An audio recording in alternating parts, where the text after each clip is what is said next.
I've known Margaret for quite a lot of years. And we used to be in the same benefice together, and Margaret is always somebody who's stood out to me as someone with a massive pastoral heart for her community. And when I went to see her to ask her about coming today, she was so cross. Not that I asked her, but she was so cross because she's got a visual aid there. She broke her wrist a few weeks ago preparing for the church harvest lunch. And why were you cross, Margaret? Why were you cross? Well, because I couldn't serve others I had to be waited on and not to wait on others, because my pleasure in life is giving and sharing to others. But when you've got to take it, it's jolly hard to accept. So as long as I've known you, Margaret, you've been someone who lives out her faith through caring for others. Yeah.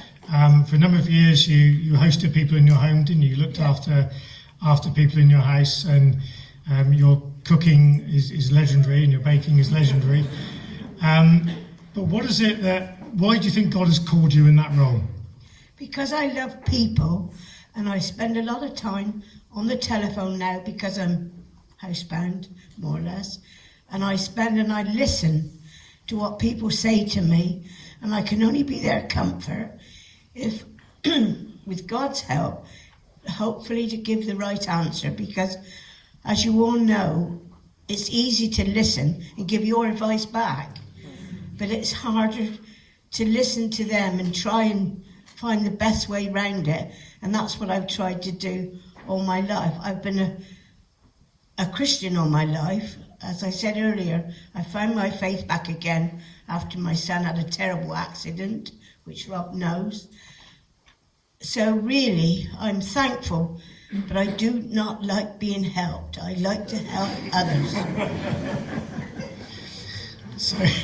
So you're finding it quite a challenging time at the moment because people are helping you. Do you think that's going to help you in terms of the way you help others because of experience the need to be helped yourself?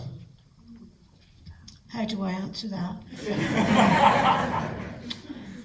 I still love helping others by ringing and asking how they are, going to church by someone kind enough to drive me. And I'm fortunate enough once to have a farm, and my parents farmers, that I know what it's like to have 7 days a week and caring and loving for others. Whatever money I've earned, I'm only too pleased to share it with everyone else. So as long as God needs me, I'm hoping that I'll never die rich in a cemetery, but I've died sharing, which I say to many people, to be sharing is far better than taking. But it's not easy for everyone, and I do understand that. Thank you, Margaret. No, that's beautiful. Thank you.